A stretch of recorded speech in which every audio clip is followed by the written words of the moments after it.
D'ailleurs, certains disent que Drogba t'a lâché en route. Qui a dit ça? Ils ont vraiment réussi à mettre cette étiquette de faux, cette étiquette de menteur, de marmailleur. Ils ont fait un très bon travail à coller. Est-ce que c'est seulement il? Parce qu'il n'y a pas de fumée sans feu. Tu as à faire des choses et qui finalement témoignent contre toi. C'est pour ça que j'ai lancé d'ailleurs l'Union fait la force, parce que je peux consciemment ou inconsciemment blesser quelqu'un ou faire quelque chose de mal à quelqu'un. Là, on ne parle pas que de blesser, on parle d'arnaquer quand même. Non, j'ai jamais ça, j'ai jamais Tu n'as jamais arnaqué. Arnaqué dans quel sens? Qui est-ce que j'ai arnaqué? Bonjour à tous, j'espère que vous allez très bien. Je m'appelle Jean-Yves Bradbeau, investisseur africain. Aujourd'hui, la personne que nous allons recevoir est une personne spéciale. Pour moi, c'est un génie qui est mal compris. Pour certains, c'est un entrepreneur fougueux qui a beaucoup de rêves et qui fait tout pour mettre ses rêves en pratique. Pour d'autres, c'est plutôt un marmailleur, quelqu'un qui est là pour rouler les gens dans la farine, qui ne veut que gagner de l'argent que pour lui et rien d'autre. Mais qui est-il vraiment? Est-ce que vous avez pris le temps de savoir, dans les profondeurs de cette personne, qu'est-ce qui le motive? Qu'est-ce qui le pousse à prendre les décisions qu'il prend et qu'est-ce qui le caractérise? Vous me connaissez, moi j'aime bien comprendre les gens avant de les juger. Interdit de juger les gens qu'à la couverture. Aujourd'hui, on va le découvrir dans cette interview exclusive. Je pense qu'il va se livrer comme jamais. On n'est pas là dans de la bagarre, mais on est là pour le comprendre. Pour comprendre sa vie, comprendre son histoire, comprendre son parcours et surtout découvrir des choses sur lui qu'il n'a jamais dites auparavant. Je pense que vous savez qui on reçoit. Jonathan Morrison, aujourd'hui, est avec nous. Et j'espère que vous allez apprécier toute cette interview. Jonathan Morrison, bonjour. Bonjour. Merci d'avoir accepté de me donner cette interview exclusive. Très bien. Ok. Est-ce que Morrison, c'est ton vrai nom? Je me suis toujours posé cette question. C'est mon nom de famille. Morrison, ça sonne plutôt américain? J'imagine. Mon nom complet, c'est Morrison Jonathan William Astrid. Astrid. Ah, tu t'appelles Astrid. Bien Astrid, on a l'impression que c'est un prénom de fille plutôt. Yeah, mais pour moi, il n'y a pas E à la fin. Ok, Yeah, super. Qu'est-ce que tu veux que les gens retiennent à la fin de cette interview? Quelle est l'image que tu veux qu'ils aient de toi? Bon, comme je le dis toujours, je souhaite que les gens retiennent que je suis un jeune comme tout le monde et que tout ce que je fais, il n'y a rien de sorcier. Je ne fais que travailler et réfléchir et essayer de saisir les opportunités. Donc, je peux faire des erreurs comme tout le monde et voilà, c'est tout. Aujourd'hui, tu sais que tu clives la société ivoirienne. Il y a des gens qui sont tes supporters, mais à fond, qui ne jurent que par toi. Et il y a d'autres plutôt qui te voient différemment, qui te voient plutôt comme un marmailleur. Pour le deuxième groupe, qu'est-ce qu'ils te reprochent au fond? Pourquoi ils t'en veulent autant? Je ne sais pas, j'ignore réellement. Et je me pose aussi beaucoup de questions dans ce sens-là, mais jusque-là, je n'ai pas encore trouvé la réponse. C'est peut-être en fonction des choses que tu as eu à faire, en fonction de la réputation quelque peu sulfureuse que tu peux avoir de temps en temps. C'est normal, hein, j'imagine, c'est normal. Quand on réussit, on se fait des ennemis, donc c'est normal. Tu penses que c'est ta réussite qui suscite des ennemis? Je pense, oui. Ok. Je pense. Ceux qui te supportent, pourquoi tu penses qu'ils te supportent? Pourquoi ils aiment Jonathan Morrison? Je pense qu'ils ont la même vision que moi et ils comprennent réellement le bien fondé de mes actions. Et donc, c'est pour ça que... Quelle est ta vision, du coup? Bon, ma vision, c'est de participer au développement de mon pays à mes justes moyens, à mes capacités, voilà, dans mon propre domaine, dans tout ce que je sais faire, voilà, apporter et créer des opportunités pour les jeunes, voilà, autant d'opportunités possibles. Ok, on aura le temps de revenir sur toutes les polémiques qui entourent ton nom et qui entourent ton parcours, mais je veux vraiment qu'on apprenne davantage sur ton histoire. Okay. Ce que tu quittes les États-Unis pour venir en Côte d'Ivoire dans le but d'entreprendre. Certains disent qu'il y a pas mal de problèmes que tu as laissés aux États-Unis pour venir. On va arriver à ce niveau-là. Où est-ce que tu nais? Est-ce que tu nais en Côte d'Ivoire pour partir ensuite aux États-Unis et tu reviens? Oui, oui. Ou est-ce que tu passes ton enfance? Je suis né en Côte d'Ivoire. Je suis allé aux États-Unis.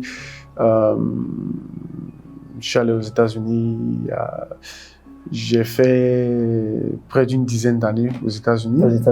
Voilà, tu pars aux États-Unis à quel âge? Je pars aux États-Unis à l'adolescent, hein, ça fait quand même longtemps. Mais je pars aux États-Unis à l'adolescence. À l'adolescence. Voilà, je termine le bac là-bas aux États-Unis et puis voilà. Donc tu nais ici, tu grandis ici. Tu grandis dans quelle commune déjà? À Yopougon. À Yopougon, donc tu es un enfant de Poy. Bien sûr, je suis même né à Yopougon. Donc tu es né à Yopougon, tu grandis à Yopougon avec tes parents. Et qui te fait partir aux États-Unis? Tes parents, mes parents. Donc tes parents te font aller aux États-Unis pour Pour, étudier non, pas pour étudier, pour y vivre. Hein, pour y vivre comme ça. Et puis, ils allaient banquer. Bon. Vous allez payer la vie que tu allais avoir là-bas? Non, non. Bon, j'allais forcément travailler pour prendre mon envol, mais ils m'ont envoyé. C'est pas dans le cadre des études, parce qu'il y a d'autres personnes qui appliquent avec des visas étudiants et tout ça. C'est cette différence-là que je vais mettre, en fait. Moi, je suis allé en tant qu'enfant d'un Américain, parce que ma mère, elle avait déjà la nationalité avant même que j'atteigne l'âge de 18 ans. Et donc, j'avais certaines opportunités. Donc, il fallait rejoindre le territoire avant 18 ans pour pouvoir avoir tout ce qui concerne voilà, les documents administratifs, comme on appelle les papiers. Les papiers, tout ça. Mais c'est en quelle année exacte tu arrives? Est-ce que tu te rappelles? Aux États-Unis? Je dirais 2015. 2015. Ouais, ok, 2015. Donc tu es encore adolescent, tu pars en 2015 aux États-Unis. Quand tu arrives aux États-Unis, qu'est-ce que tu fais? Quand j'arrive aux États-Unis, d'abord j'ai voyagé seul. Je suis parti seul. J'ai fait escale au Maroc et je suis arrivé à New York. J'ai fait quelques jours à New York. Ensuite, j'ai rejoint mes parents au Texas. Mais quand j'arrive aux États-Unis, je suis stupéfait par le niveau de vie, voilà, le niveau de développement, la taille de l'aéroport, la technologie de l'aéroport déjà même m'a déjà impressionné. Quand je sors de l'aéroport, les grandes voies, les ponts, les voitures de luxe, vraiment, il y a eu, c'était vraiment un choc pour moi. Je me demandais, mais parce que j'étais encore jeune, hein, donc pour moi, il y a forcément quelque chose qui ne va pas. Là, j'étais en Côte d'Ivoire et tout ça, et je viens ici, je vois, il y a vraiment une très grande différence. Et voilà, pendant tout mon séjour aux États-Unis, c'est cette question qui revenait dans ma tête, mais qu'est-ce qui ne va pas, ou bien qu'est-ce qui n'a pas marché en fait? Et pourquoi est-ce qu'il y a autant d'espace, ou bien autant d'écarts de développement, voilà. Et à la fin, je me suis rendu compte qu'en réalité, c'est juste la technologie. Et puis, tout ce que je peux faire, c'est de juste participer aussi au développement, parce que mon pays aussi est en train de se développer. Et c'est dans ce sens-là que je réfléchis et je me demande qu'est-ce que je peux faire, qu'est-ce que je maîtrise réellement qui pourra apporter un plus au développement de ce pays-là, à la prise de conscience aussi de cette jeunesse-là et aussi au développement de la jeunesse. Donc, c'est dans ce sens-là que je commence à lister mes compétences et transformer mes compétences en projet. Alors ça, c'est très intéressant ce que tu dis. Donc, quand tu veux te lancer, on va dire, dans l'entrepreneuriat, la première chose qui te motive, c'est déjà d'apporter quelque chose à ton pays. Bien ça, sûr. C'est important. C'est pas nécessairement, oh oui, je veux devenir riche, avoir tout l'argent. Pas du tout. Mais tu vois un niveau de développement aux États-Unis, tu te dis, ce serait intéressant d'avoir le même en Afrique, en général, et en Côte d'Ivoire. Et donc, tu commences déjà à voir qu'est-ce qu'il y a à l'intérieur de toi que tu peux servir, en fait, à la population. Et quand tu fais ce travail-là, quelles sont les compétences que tu listes? Bon, je liste d'abord ma passion pour mon obsession pour la qualité et aussi ma passion pour le football, la musique et la technologie, tout ce qui concerne voilà, la technologie digitale, les logiciels, hardware, tout ça. Voilà, donc et je les rassemble tous ensemble et ça, voilà. Donc c'est dans ce sens-là que j'ai commencé à écrire. Il me faut créer une compétition et je regarde, je me dis bon, j'ai joué au petit poteau depuis tout petit et là le petit poteau est encore toujours délaissé, personne ne s'en occupe, donc je peux voilà, apporter tout ce que je sais faire, voilà, à ce sport-là et à travers ce sport-là, vu que le sport est un facteur de cohésion et vraiment très important dans la société aujourd'hui. Donc je commence par le sport pour essayer de planter des bases en fait. Mais quand tu pars aux États-Unis, est-ce que tu t'es dit tout de suite que tu devais revenir en Côte d'Ivoire? Non. Donc tu te disais pas ça à l'époque? Pas du tout. Donc quand tu listes tes compétences, c'est pour pouvoir les mettre au service des gens aux États-Unis? Non. Comme ça tu commences? Non. C'était spécialement pour la Côte d'Ivoire. Pour la Côte d'Ivoire, pour revenir. Mais du moment où je suis arrivé aux États-Unis jusqu'à ce que je décide de participer au développement de mon pays, il y a eu plusieurs années et pendant toutes ces années-là, je n'avais pas encore prévu. Je suis venu en 2019 pour essayer de comprendre un peu le terrain, prendre des notes, essayer de voir un peu ce qui est possible, ce qui n'est pas possible et je suis reparti encore terminer la préparation des projets. Voilà. Ok, les dates et les détails sont très importants. Bien sûr. Donc on va insister un peu dessus. Tu arrives aux États-Unis en 2015. On va dire, tu arrives tout seul, tes parents sont en Côte d'Ivoire, toi tu y vas seul. Non, mes parents, mon père, il était en Côte d'Ivoire. En Côte d'Ivoire. Ma mère, elle était aux États-Unis depuis plus de 10 ans déjà. D'accord, ok. Et Donc, elle vit déjà, donc je reste avec elle là-bas. Ah, ok, tu restes avec elle dans quel état? Au Texas. Au Texas. Ah, je suis allé au Texas, ça m'ennuie. Hein. Il n'y a que les supermarchés, les trucs là-bas. Donc tu es au Texas, voilà. Tu grandis, c'est quand tu viens en 2019 que l'envie de revenir au pays te prend. Non. Ou c'est à quel moment? Bon, l'envie de revenir au pays a toujours été là, et même quand j'étais là-bas. Mais je venais en 2019, c'était pour voir un peu, pour comprendre davantage le terrain moi-même, avant d'implanter et de me lancer dans quoi que ce soit, en fait. Ok. Et de 2015 à 2019, qu'est-ce que tu fais exactement? Bon, j'apprends l'anglais, j'apprends l'anglais, je fais des jobs de vacances, je n'avais pas encore pris la décision, voilà, donc je vivais une vie normale, de jeunes qui viennent d'arriver, qui essaient de s'intégrer dans la société américaine et prendre les valeurs, les cultures de l'Amérique et tout ça, voilà. Okay. Donc, parce que je n'avais pas prévu en ce moment-là de revenir au pays. Même en 2019, quand je suis reparti, je n'avais toujours pas prévu de revenir définitivement. C'est au fur et à mesure que j'avançais dans l'écriture, la planification de mes projets que je me suis rendu compte qu'il fallait que je sois là et il fallait que je joue ce rôle-là. Ce rôle-là, ok. Et dans ton parcours, tu dis qu'à un moment donné, tu as joué dans un club, tu as été footballeur. Bon. Parce que certains vont dire, mais quand on cherche, on ne trouve pas le club dans lequel il a joué. Donc, c'est quoi la vérité sur cette partie? J'ai joué, mais pas au niveau professionnel. D'accord. Voilà, pas au niveau équipe A, mais j'ai fait des tests, j'ai fait des entraînements et j'ai fait des petits tournois à gauche, à droite, voilà, avec FC Dallas. Mais voilà, quand la presse relayait les informations de là-bas, eux, ils disaient directement Jonathan ici, Jonathan là-bas, et voilà. Donc, parce que pour certains, ils se disaient, mais comment Jonathan arrivait à montrer tout ce niveau de luxe?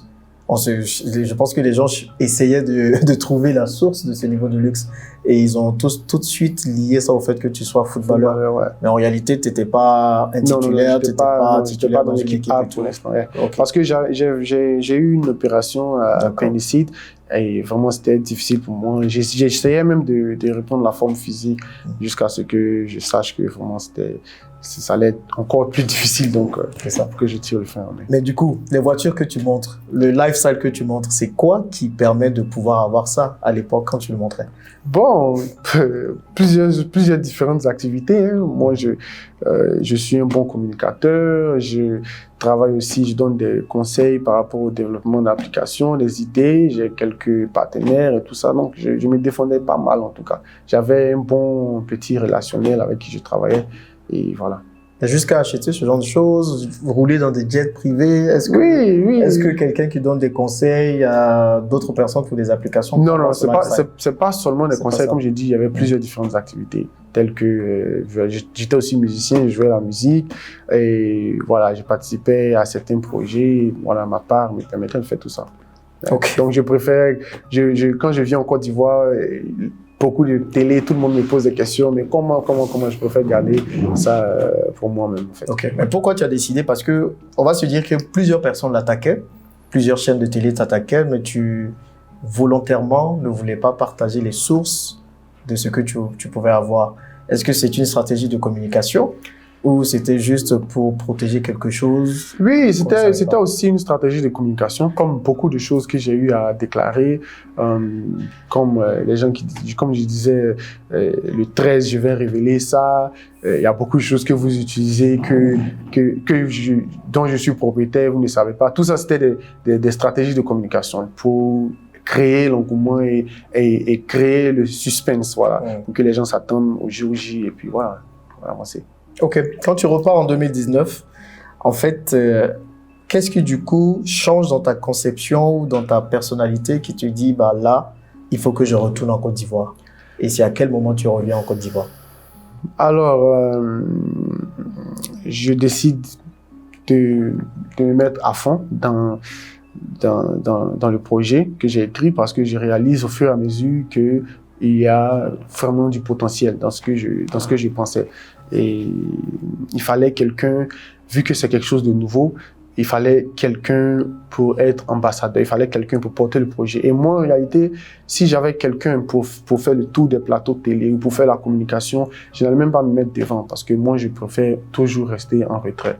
Donc, comme dans le début, même mes parents, personne n'y croyait. Quand je leur expliquais que je suis capable de créer la plus grande compétition sportive, j'en ai parlé à plusieurs personnes, demander de l'aide, du soutien, même pas forcément financier, mais aussi un accompagnement avec des relations, le relationnel en Côte d'Ivoire et tout ça. Beaucoup, presque personne n'y croyait. Et donc, pourquoi les gens n'y croyaient pas? Parce que c'était trop grand. C'était trop grand. Yeah, c'était trop grand, c'était trop grand, c'était trop grand. Même mes propres parents n'y croyaient pas, mais il y avait que une petite poignée de ma famille qui y croyait. Et le fait qu'ils n'y croient pas, est-ce que c'est ce qui a été finalement ton moteur, de montrer aux gens que tu peux le faire, tu peux y arriver? Bien sûr, ça a joué un très grand rôle en tout cas. Et je suis même très content qu'ils n'y croyaient pas. Ça m'a permis de me pousser à fond. Voilà. Je n'avais pas droit à l'erreur, j'étais dos au mur. C'est la meilleure position pour un entrepreneur. Il faut toujours être dos au mur parce que c'est là qu'on voit ses vraies capacités, ses vraies compétences et sa vraie force. Ok.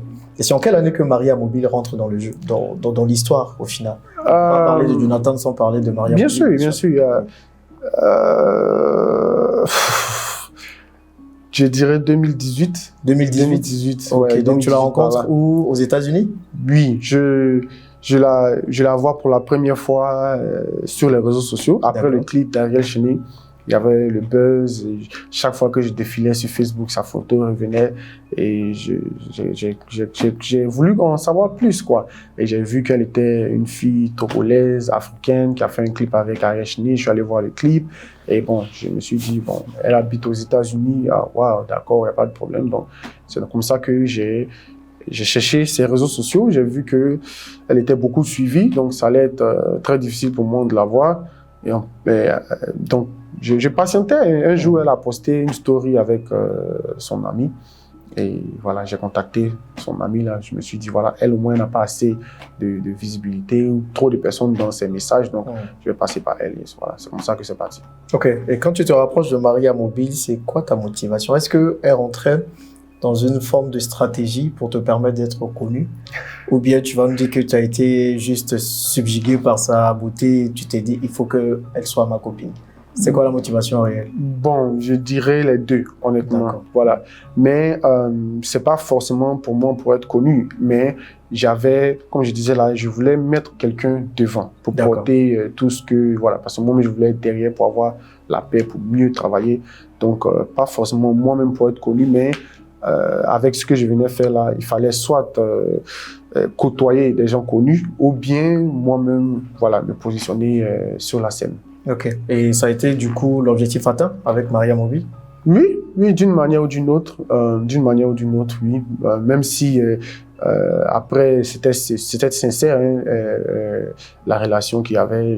On voulait vraiment aller très loin dans la relation, mais voilà, malheureusement ça s'est arrêté. Et, voilà, je dirais que l'objectif a quand même été atteint. Voilà, c'était quand même une réussite. Ouais. Mais du coup, après votre séparation, il y a eu quand même pas mal de sorties de Maria qui disaient des choses sur toi. Bien sûr. Que tu es un arnaqueur, qu'il y a des problèmes en fait aux États-Unis. C'est pour ça que tu as quitté les États-Unis pour venir en Côte d'Ivoire. Bon, il y a plein de choses qui se sont dites. C'est quoi la part de vérité dans toutes ces choses-là? Est-ce que c'était juste un cœur brisé qui parle? Bien sûr, je pense que c'était un cœur brisé qui parlait. Moi, je n'ai pas de problème aux États-Unis. Pourquoi je suis obligé de fuir même pour venir jusqu'ici? Et si je fuis les États-Unis pour des problèmes, je ne viens pas me mettre sur la scène publique comme ça, être visible de partout et être même parmi les personnes les plus connues du pays. Voilà, c'est vraiment se tirer la balle dans les pieds, quoi. Mais en réalité, je peux pas affirmer que c'était un cœur brisé et tout ça, mais elle seule sait pourquoi elle a fait ça. Mais en réalité, tout ce qu'elle a dit n'est pas vrai, en fait. Voilà. Qu'est-ce qui est vrai dedans, alors, dans ce qu'elle a dit? Bon, je peux pas me rappeler de tout ce qu'elle a dit, mais il y a pas grande vérité dedans parce que même pendant que tout ça se passait, il y a son ami qui était venu, qui avait voyagé, qui est venu me voir même pour essayer de négocier pour qu'on puisse voir dans quelle mesure reprendre la relation. Mais moi, j'ai décliné l'offre et après ça, il y a eu encore des sorties. Donc, j'imagine. Tu as préféré t'éloigner? Bien sûr, bien sûr, bien sûr. Moi, on s'est séparés. Pour moi, je suis pas obligé de parler mal. Hein. J'ai eu l'opportunité. J'ai eu l'opportunité sur plusieurs plateaux télé. Tout le monde m'appelle et tout ça, mais moi, je n'ai rien à dire par rapport à elle. Voilà. Il y a une relation. Il y a eu des bons moments. Pas besoin de venir salir une femme. Voilà. Ouais. Je pense que tu fais bien. Donc, en quelle année tu prends la décision de revenir en Côte d'Ivoire, lancer Tien Tien et tout ce qui tourne autour? Je prends la décision en 2021. D'accord. Et je me prépare jusqu'à 2022 et j'atterris. Maintenant, quand tu viens, qu'est-ce que tu as en tête en fait? Pourquoi tu prends ce pari? Parce que beaucoup de personnes iraient aux États-Unis ou en France et se diraient « Ah, j'ai trouvé mon Eldorado, je reste là ». Et toi, tu dis tu reviens. C'est un pari fou parce que quand tu viens, tu lances une cam Tien Tien, les gens disent ah, il n'a pas l'argent pour organiser ce tournoi, on va parler de ça après, comment tu trouves les fonds et tout. Donc qu'est-ce qui te passe par la tête à cette époque? Bon, quand j'arrive, je suis déterminé, hein, je suis très préparé, j'ai fait beaucoup de recherches, j'ai appris beaucoup de choses et donc vraiment j'arrive prêt à tout, voilà. Et voilà, c'est difficile d'expliquer mon état d'esprit quand je suis arrivé, mais il faut dire que j'étais prêt à tout. J'étais prêt à tout. Yeah. Tout. Ça passe ou ça Même casse. s'il fallait salir des choses, salir ton nom, tu étais prêt à ça? Bon, salir le nom, là, c'est quelque chose d'inévitable. Hein? Quand comme je disais tout à l'heure, là, les grands noms, ils ont Mohamed Ali, quand il était vivant, tous les articles sur lui, il y a eu beaucoup de mauvais articles, même les grands révolutionnaires américains, Malcolm X et Luther King, tout ça là, c'est des gens, pendant qu'ils étaient vivants, malgré qu'ils menaient le combat des Américains, ils menaient le combat des Noirs, les Noirs même parlaient très mal d'eux, et voilà. Donc moi je comprends, c'est normal, c'est normal. Il y a souvent, on arrive à un niveau de la vie où on est tellement grand que c'est normal d'être haï. Et c'est comme ça. Moi, et tu es à l'aise avec ça, visiblement? Il n'y a pas de problème. Il n'y a pas de problème. Pour moi, la vie devient 1000 fois mieux quand tu acceptes d'être le vilain, le méchant, que tout le monde pointe, c'est pas grave, on avance. Moi, j'ai un objectif et aussi longtemps que mon objectif ne blesse personne ou ne fait de mal à personne, que j'ai de bonnes intentions, moi je continue dans ma vision. Ok. Et quand tu viens que tu annonces Cam Tien Tien, est-ce qu'à l'époque où tu annonces Cam Tien Tien, tu as le financement, tu as l'argent pour lancer cette compétition? Bon, l'argent pour lancer la compétition, je ne sais pas comment répondre à cette question, hein, parce que est-ce qu'on a besoin d'argent pour lancer une compétition? Est-ce qu'on a besoin? C'est ça, c'est ce que les gens veulent savoir. Parce que il y a beaucoup d'entrepreneurs qui vont se dire, je vais lancer un projet, j'ai besoin de l'argent pour lancer le projet. Et j'ai vu pas mal de polémiques, mais Jonathan, c'est qui lui, il va venir, il va organiser une compétition comme Tien Tien. Pourtant, il y a des façons de faire pour organiser une compétition. Et peut-être tu vas nous expliquer comment toi tu as fait. Et je pense que les gens ils ont mal compris ça. Ils se sont dit, mais le gars, il vient, il veut lancer une compétition, mais il a combien pour lancer la compétition? Alors qu'une compétition peut marcher avec des tickets qu'on vend, avec des sponsors et tout. Donc bon, après, je pense que volontairement, tu as laissé un peu de brouhaha, un peu de silence sur cette partie pour que les gens puissent penser à tout ce qu'ils voulaient. Bien sûr. Mais au moment où tu viens, toi, tu te dis, tu n'as pas l'argent nécessaire pour lancer cette compétition. Bon, pas vraiment, hein, parce que on ne peut pas définir de prix réel. On peut juste établir un budget, on peut prendre des devis, créer un budget, mais on ne peut pas définir des prix pour dire, pour lancer une compétition, il faut avoir telle somme, il faut avoir telle somme. Pour faire un projet, on n'a pas, c'est pas l'argent qui fait le projet, c'est le projet qui fait l'argent. C'est ce que je dis toujours. Les gens confondent. Bon, pour moi, en tout cas, l'argent n'a pas trop de valeur. Pour moi, c'est un outil de travail. C'est comme une voiture. On achète une voiture, on met du carburant dans la voiture pour aller à une destination. On n'achète pas une voiture juste pour aller dépenser son argent à la station. L'argent, pour moi, c'est comme le carburant. On met l'argent dans le projet pour que ça puisse avancer, mais on ne fait pas un projet pour avoir de l'argent, en fait. Voilà. Donc, tu veux dire quoi? Pas besoin de mettre l'argent en avant. Pas besoin. Voilà, il faut avoir un projet. Et puis, comment trouver l'argent pour lancer le projet, ça fait partie du projet. Et quand tu lançais Camp Tien Tien, finalement, du coup, comment tu pensais financer ce projet? Bon, quand j'ai lancé Camp Tien Tien, j'étais pas bredouille aussi, hein. J'avais quand même quelque chose pour les premiers préparatifs, et au fur et à mesure qu'on avançait, on faisait beaucoup d'erreurs, beaucoup de dépenses inutiles, donc il fallait aussi se recadrer et tout ça. C'est quoi les dépenses? Tu veux me donner quelques exemples? C'est des dépenses que plusieurs entrepreneurs font, je pense. C'est quoi les grandes dépenses que tu penses, ou les grandes erreurs que tu aurais commises au départ de Camp Tien Tien? À la première édition, on a fait, la première édition était vraiment bien structurée. Voilà, on a fait très attention parce qu'on n'avait pas droit à l'erreur. C'est beaucoup plus dans la deuxième édition qu'on a fait beaucoup de dépenses inutiles, en fait. Voilà. C'est quoi? C'était la gloire que tu as monté à la tête? C'était l'argent qui d'une manière ou d'une autre. Ouais, okay. Je voulais mettre un peu trop le paquet, et voilà, on a fini par jeter beaucoup de millions à l'eau. Voilà. Et c'est ce qui nous a pénalisé jusqu'à la fin de la deuxième édition, et c'est ce qui nous a accompagnés aussi dans tous ces bruits de fin d'année. Voilà. Ok, on aura le temps d'arriver à ça. Bien sûr. C'est qu'on se dit, tu lances Camp Tien Tien, tu as le soutien de beaucoup de personnes, il y a même le soutien de Drogba. Oui. Et d'ailleurs, certains disent que Drogba t'a lâché en route. Non. Qu'aujourd'hui, Drogba ne veut plus s'afficher avec toi, il ne veut plus du tout entendre parler de Jonathan Morrison. Qu'est-ce qu'il en est? Non, tout ça, c'est une fausse information. C'est des rumeurs.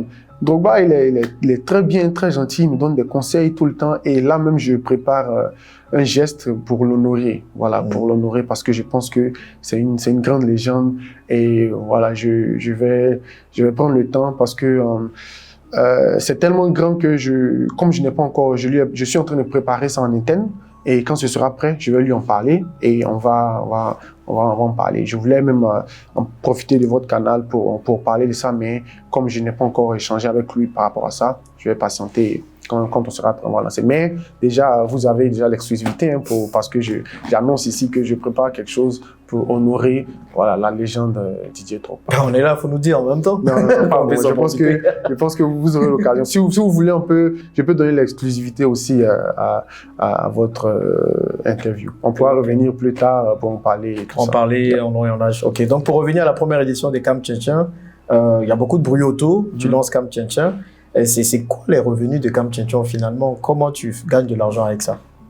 Camp Tien Tien, les revenus, bon, il y a des entrées de tickets. Il faut savoir qu'à la première édition, on n'avait pas de sponsors. Donc, on avait juste quelques entreprises qui étaient venues en cours de route et qui voulaient afficher le logo à gauche, à droite. On n'était pas bien structuré en ce qui concerne les sponsors. Donc, voilà, on a quand même commencé la première édition sans sponsor, et au milieu même de la compétition, on a reçu l'appel de Live TV qui nous ont proposé de diffuser la compétition à la télévision, et voilà, on s'est accordé. Voilà, on a terminé la première édition. C'était quand même un exploit pour moi. J'ai même dit à la légende Didier Drogba que vraiment je suis très content de pouvoir faire passer les joueurs du Petit Poteau à la télévision, et il m'a beaucoup félicité pour ça. C'était, je dirais, un des plus gros exploits pour moi. Ouais, c'est vraiment sous-estimé, mais je prends ça vraiment très au sérieux, le fait de par mon canal, plusieurs centaines de jeunes ont pu exprimer leur talent en direct devant des millions de personnes, et voilà. C'était ça aussi l'objectif de ma mission. Moi, ce que j'apprécie beaucoup chez toi, c'est que beaucoup ont dit il ne va pas le faire, il n'est pas capable, et tu arrives quand même à le faire. On ne sait pas par quel moyen. C'est quoi tes secrets qui te permettent du coup de surprendre un peu tout le monde comme ça? Bon, il faut dire que je suis aussi entouré d'une très bonne équipe, très professionnelle, et des gens qui m'aiment beaucoup. Voilà, je vais citer quelques noms: Madame Beignet, Alice, la directrice, en même temps manager, directrice générale, mon manager personnel, Et voilà, il y a Félix, mon gars, qui fait toutes les créas avec qui je travaille personnellement.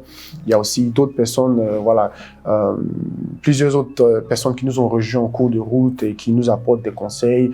Voilà, il y a aussi Didier Drogba aussi. Quand on a les conseils de Didier Drogba, on ne peut que être fort et tout ça. Voilà, il y a beaucoup de choses qui entrent dans ce qui me donne la force. Et surtout aussi les Ivoiriens, la jeunesse qui me soutient quand je vois les messages, les commentaires et tout ça. Tout ça aussi, ça nous donne la force et ça nous permet d'avancer, de continuer, voilà, le combat. Mais le secret du fait qu'on peut réaliser les défis que les gens nous posent, c'est parce que moi-même, j'aime les défis. Moi-même, j'adore et je me dis que la seule ligne qu'il y a entre moi et le défi à relever, c'est juste le travail. Donc, si je m'y mets, voilà, je peux relever tout défi. Tu peux relever tout défi.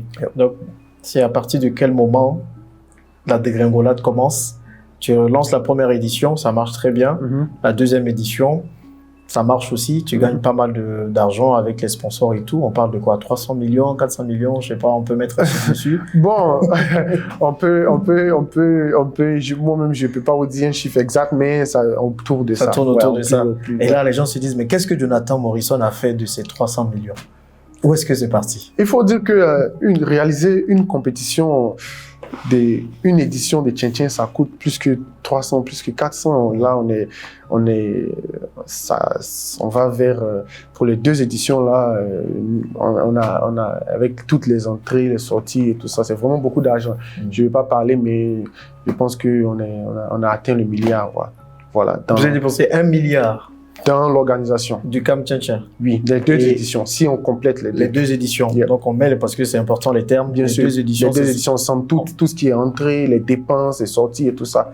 Voilà. Et à la fin, les 300 millions, c'est quoi? C'est juste les entrées ou c'est le différentiel, c'est le bénéfice que vous gagnez après? Il faut dire qu'il y a beaucoup de dépenses. C'est quelque chose qui a beaucoup de dépenses et voilà, quand on parle de la salle, la sono, les écrans, tous les jeunes qui travaillent là dans l'organisation, une centaine de jeunes. On parle aussi des maillots, des arbitres, des commentateurs, la production audiovisuelle, la communication avant la compétition, la cérémonie. Il y a tellement de choses qui entrent en compte. Voilà, en plus de la cagnotte et tout ça. Donc, voilà, donc cagnotte de laquelle on parlera, mais aujourd'hui, il y a plusieurs qui disent que tu dois encore de l'argent pour la salle. Tu n'as pas payé la salle. La salle? Dans laquelle, quelle salle? Le Palais des Sports. Le Palais des Sports? Oui. Non, on ne peut pas dire ça. On peut pas dire ça. Qui a dit ça? Il y a plusieurs qui disent non, c'est pas. Il y a plusieurs qui le disent. On ne peut pas dire ça. Pas dire ça. Et même si, c'est ce que je dis toujours, hein, même si on doit la salle, même si on doit quelque part d'autre, c'est normal, hein, c'est une entreprise. On travaille pour avancer. Il ne faudrait pas que. J'ai l'impression que tout le monde cherche là où Jonathan Morrison doit. Et c'est ils ont vraiment réussi à mettre cette étiquette de faux, cette étiquette de menteur, de marmailleur. Ils ont fait un très bon travail à coller. Est-ce que c'est seulement parce qu'il n'y a pas de fumée sans feu? Il y a forcément peut-être des choses que tu as faites qui a poussé ces personnes à réfléchir comme ça?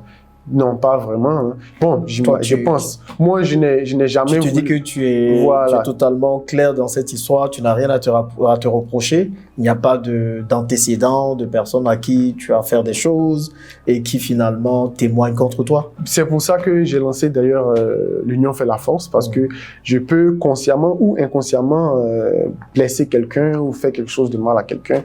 Et voilà, donc je lance cette campagne pour dire à tout le monde que c'était jamais mon intention. Voilà, c'était jamais mon intention. Mais là, on parle pas que de blesser, on parle d'arnaquer quand même. Non, j'ai jamais Tu n'as jamais arnaqué qui que ce soit. Non. C'est juste une campagne. Pas du tout. Mauvaise contre toi. Bien sûr. Comment même arnaquer? Moi, si je veux arnaquer, je veux pas 80 millions dans une cagnotte. 80 millions, ça pourrait m'acheter une GLE, ça pourrait m'acheter beaucoup de choses. Toute cette organisation de Tien-Tien, jusque-là, on n'a pas encore vraiment rentabilisé parce que tout ce qui entre, ça retourne encore dans les dépenses. On n'est pas encore vraiment bien assis en ce qui concerne l'organisation parce que c'est beaucoup de travail, c'est beaucoup de fonds et c'est beaucoup de choses qu'il faut suivre en même temps. Donc, arnaquer, je ne sais pas comment et pourquoi les gens ce mot-là revient à chaque fois que les gens parlent de moi. En fait, souvent, quand on est tellement... c'est ce qu'on appelle le malin, voilà. Quand tu es un peu intelligent ou bien les gens, ils voient, il y a un peu une différence, ils trouvent toujours quelque chose à diaboliser la personne. Voilà, c'est tout. Sinon, arnaquer dans quel sens? Qui est-ce que j'ai arnaqué? Comment arnaquer quelqu'un? Qu'est-ce que ça veut dire même arnaquer quelqu'un par rapport à une compétition? Non, quand même. Est-ce qu'un arnaqueur se dira un arnaqueur aussi? Bon, voilà. Bon, jusque-là, je n'ai pas encore vu quelqu'un venir dire que je l'ai arnaqué. Hein. Les gens, ils sortent, ils disent, Jonathan Morrison, on a travaillé, il nous doit. Parce que c'est moi qui suis devant. Sinon, il y a beaucoup de compétitions qui se passent. Même les vainqueurs sont payés des mois, même des années après. Il y a beaucoup de compétitions qui se passent. Les prestataires sont payés des mois ou bien des années après. Mais quand il s'agit de moi, ils trouvent toujours quelque chose à dire, voilà, pour mettre sur la place publique, juste dans le but de salir mon image. Il y a certains même qui ne veulent même pas, qui viennent travailler dans le but de nous salir, voilà, qui n'ont même pas l'intention. Gratuitement. Je pense, ouais, parce qu'ils gagnent plaisir à ça. Bon, ils savent ce qu'ils gagnent en tout cas, mais voilà, on a beaucoup de choses qu'on a vues, qu'on a vécues. Il y a beaucoup de choses qui se sont passées derrière les rideaux que les gens ne savent pas, mais on essaie de prendre ça sur nous pour avancer.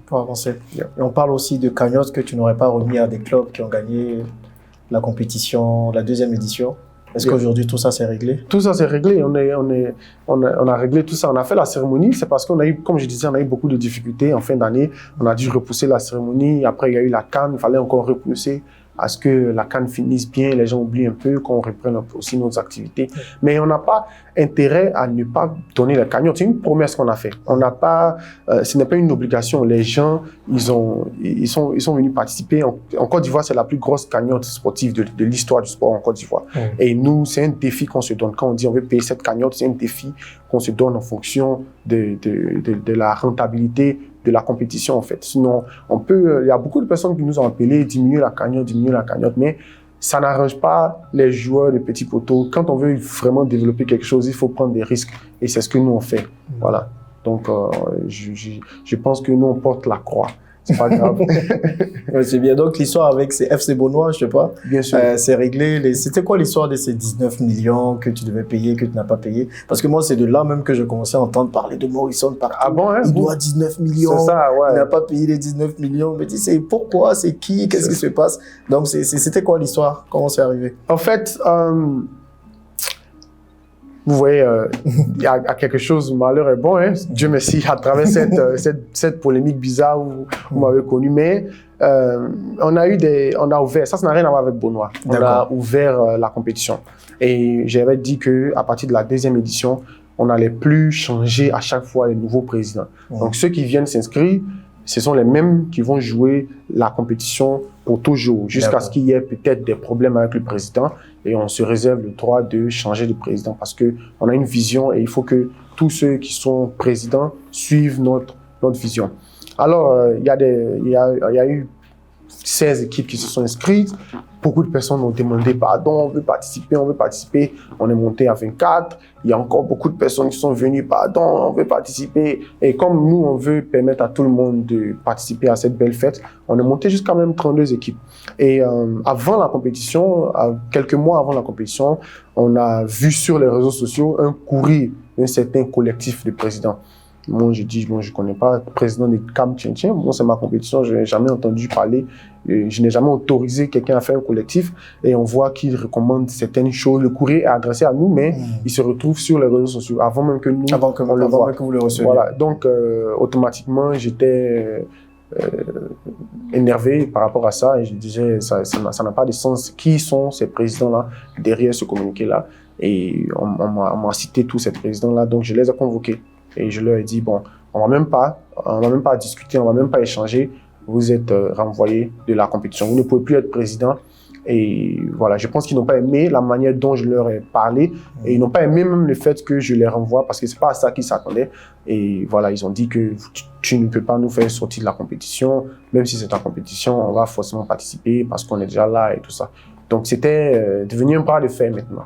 Voilà. Et ce même jour-là, quand je leur disais, vous êtes renvoyés, on avait déjà l'argent pour leur donner leur argent. On leur a proposé, ils ont refusé. Ils ont refusé l'argent? Ils ont refusé parce qu'ils disaient qu'eux, ils vont forcément participer. Mais après, c'est pas ce qui a été dit sur les réseaux sociaux. Mais ça, que tu n'as pas payé, que tu n'avais pas d'argent pour les payer. Après, c'est moi maintenant, je leur ai dit que vous allez patienter le jour que je serai prêt, je vais vous donner. Parce que quand ils ont refusé de prendre l'argent, ils se sont tournés automatiquement vers les médias. Et ils ont commencé des conférences de presse, ils sont partis à la télévision, ils ont fait tellement de choses pour salir notre image par rapport à ça.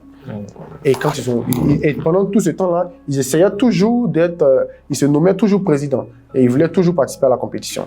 Et jusqu'à ce qu'ils voient qu'ils n'ont plus d'espoir pour participer à la compétition, on a reçu beaucoup d'appels de plusieurs personnes qui nous ont demandé de les laisser participer. On a dit non catégoriquement. Et quand ils n'avaient plus d'espoir pour participer à la compétition, là maintenant, ils sont revenus et ils disent bon, on veut notre argent. Et c'est là maintenant que moi aussi je dis bon, vous avez fait tout ce tapage médiatique. Vous avez fait tous ces bruits, vous avez sali mon image, donc maintenant, c'est à mon tour de jouer. Donc, vous n'aurez rien. Et je leur ai dit ça ouvertement en face. À chaque fois qu'ils venaient, je leur disais ça quand j'étais au bureau, que vous n'aurez rien, que je ne vous donne pas. Parce que je vous ai proposé, vous avez refusé, vous avez pas dit salir mon image, vous m'avez causé préjudice, donc c'est à moi aussi de jouer. Et c'est dans ce sens-là. Et ils ont fait des tapages. Et quand la compétition est finie, bon, ils ont toujours continué leur tapage et un jour, j'étais au stade, j'ai vu un d'entre eux qui est venu faire un peu de scandale au stade et tout ça. Et ça m'a vraiment énervé, quoi. Voilà, ça m'a vraiment remonté. Et voilà, sur le chemin même de la maison, je n'arrivais plus à me contrôler. J'étais vraiment révolté parce que je voyais ça comme un manque de respect. Et voilà, honnêtement, je rêvais d'une opportunité, d'un face-à-face avec lui parce que moi, je veux dire que j'aime le défi. Voilà, j'aime ça. Voilà, il est venu et il m'a menacé physiquement. Il disait que tu vas voir, on t'attend dehors, tu vas voir ce qu'on va te faire, tu peux faire quoi, patati patata. Donc je voyais qu'il voulait aller au mai. Et moi, voilà, on me lance pas des défis dans ce sens-là. Même au mai aussi. Ouais, j'étais prêt en tout cas. Je priais même, j'espérais avoir. C'est pour ça que j'avais fait une vidéo et tellement que ça me faisait mal à chaque fois parce que c'était quelque chose qui était planifié. Avant même qu'il arrive au stade, il savait déjà qu'il allait venir créer du scandale. Donc, je sais pas comment il a eu le siège là où j'étais assis, comment il a eu accès là-bas. Et c'est tout ce qui m'amène à dire qu'il y a vraiment quelqu'un derrière qui fait un travail voilà, contre nous. Et voilà, il est venu, à ma grande surprise, il était là dans la section où j'étais assis et il y avait des gens qui filmaient déjà. Donc, je vois que c'était déjà préparé parce qu'avant même que j'arrive à la maison, c'était déjà sur les réseaux sociaux et c'était ça leur objectif. Et comment ça s'est soldé aujourd'hui?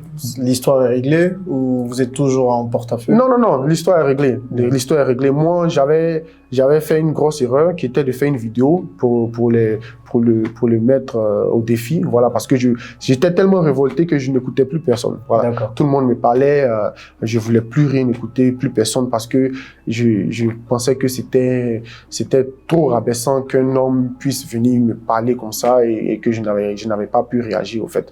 Voilà, donc je voulais vraiment, honnêtement et réellement, voilà, l'affronter, voilà, en face à face, voilà. Mais c'est pour ça que j'avais fait une vidéo et c'est cette vidéo-là qui était une très grosse erreur. Tu penses que c'est du coup cette erreur, cette vidéo qui t'a coulé en quelque sorte? D'une manière ou d'une autre. Ouais, parce que c'est cette vidéo-là qu'ils ont utilisée pour convaincre les autorités, pour dire aux autorités, voyez, il se fout du pays, on demande juste notre argent et il veut faire ci, il veut faire ça et c'est ce qui a fait que les autorités, voilà, ils ont tapé sur la table.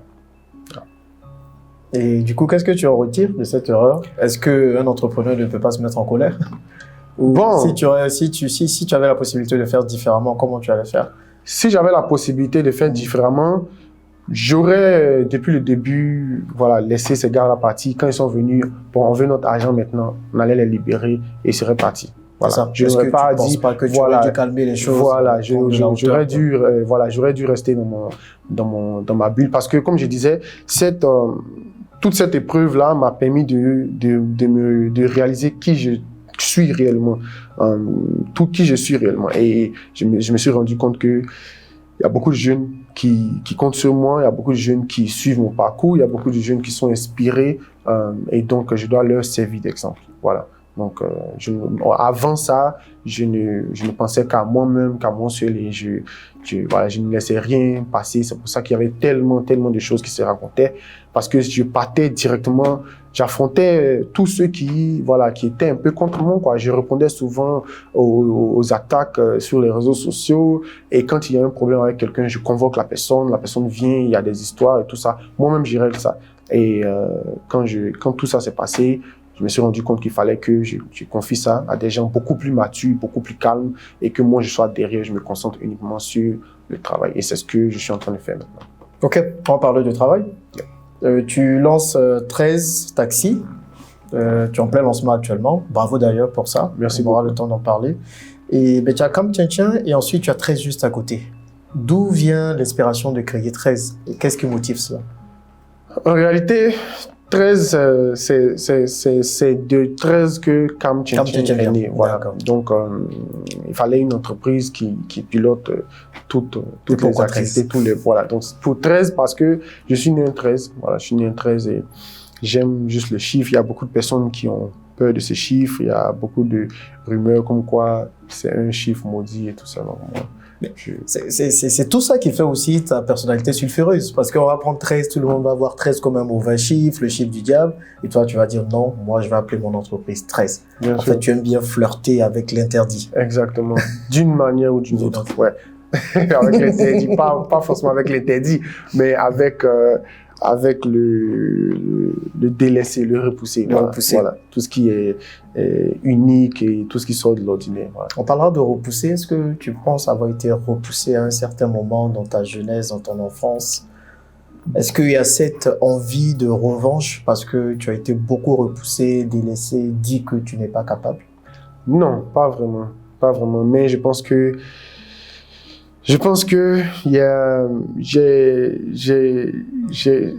j'ai traversé beaucoup de choses très difficiles, et c'est tout ça qui m'a formé et qui continue de me former d'ailleurs. Donc, repoussé, pas réellement. Mais quoi comme chose alors qui t'a formé? Bon, beaucoup de difficultés, hein, tout ce qui s'est passé là avec les histoires des gendarmeries, et quand je suis assis à la maison, je vois les rumeurs, les gens qui racontent des choses qui sont pas vraies sur moi, tous les blocages qu'on a eu en interne par rapport à la compétition, toutes les portes qui nous ont été fermées, tout ce qui s'est passé là, c'est vraiment quelque chose qui m'a formé, quoi. Ouais. Et j'ai vu aussi que tu en voulais à ton père et que tu avais de très mauvais rapports avec lui aujourd'hui. Non, pas vraiment. Je n'en voulais pas à mon père. Il avait fait une sortie sur les réseaux sociaux et c'est ça qui a déclenché, même qui a donné le feu vert à tout le monde de m'attaquer. Et je ne lui en voulais pas. Je n'ai jamais répondu, je n'ai jamais rien fait. Je suis juste resté dans mon coin, quoi, c'est tout. Mais forcément, tu sens quelque chose quand ton propre papa va et dit des choses. Non, pas vraiment. En fait, c'est là que je me suis rendu compte que j'étais sur le bon chemin. Ah bon? Bien sûr. Et qu'est-ce qu'il avait dit? Bon, il avait dit que il se désengage de tout ce que je vais faire, de tout ce que Jonathan fait et tout ça. Bon, c'était pas nécessaire. Mais ça, c'est ce qu'il a dit sur les réseaux sociaux, et ça, mais c'était mieux même que ce qu'il m'a dit dans les messages. Hein. Moi, je le voyais, parce que je lui disais presque tout. Hein. Je lui ai expliqué un peu tout ce que je voulais faire. Et je le voyais rire, hein, par message, et se moquer de moi, et dit que c'est impossible pour moi de réaliser ça, et il se moquait de moi, voilà, honnêtement. Et il était vraiment contre moi, voilà, contre la réussite. Je voyais même des posts. Un jour, j'avais vu notre match d'ouverture de Tien Tien, était pour la première édition, c'était un 13 août, je pense. Et lui aussi, il avait une activité, mais il y avait un film qui sortait un 13 août. Et il avait même posté que le 13 août, il y aura la sortie du film, et rien d'autre, point. Donc vous voyez, ça c'est des choses venant d'un père et tout ça, c'est des choses qui font très mal. C'est ça. Voilà. Moi, comment tu te sens quand tu vois tout ça? En fait, je me rends compte qu'il y a beaucoup d'acharnement contre toi. Beaucoup. Moi-même, beaucoup. On m'a dit papa est dedans dans cet acharnement. Peut-être qu'il y a des raisons qui l'expliquent, hein. On va essayer de les comprendre. Mais comment tu te sens quand même ton propre père se désengage de toi? Je me sens très bien en fait. Je souris. D'ailleurs, ça c'est le côté fort de Jonathan. Bien sûr, ça c'est le côté fort. Ouais. Et l'autre côté, forcément, ça peut toucher. Oui, bon, ça me touche, mais moi je suis pas un gars émotionnel. J'ai fait tout pour m'éloigner des émotions, de tout ce qui est sentiment, tout ce qui est oh ça me touche, oh non non non. C'est quelque chose que je vois vraiment ça me gêne, moi. J'aime pas ça. Mais quand je vois, comme je dis toujours, hein, je me suis rendu compte que j'étais sur le bon chemin quand les choses ont commencé à devenir difficiles. C'est là que je me suis dit, voilà, c'est que je suis sur le bon chemin. Donc, quand je vois les gens, je me dis, ça fait une personne de plus. Ça me permet de savoir que, voilà, il faut s'éloigner de cette personne et avancer. Voilà, c'est tout. Sinon, comme mon père, il y avait plusieurs autres personnes qui ont manifesté vraiment une opposition à tout ce que je vais faire. Moi, je ne comprenais pas d'ailleurs pourquoi. Il n'y a pas eu d'antécédent à cette histoire. Il y a peut-être des choses que tu as dites à ton père également.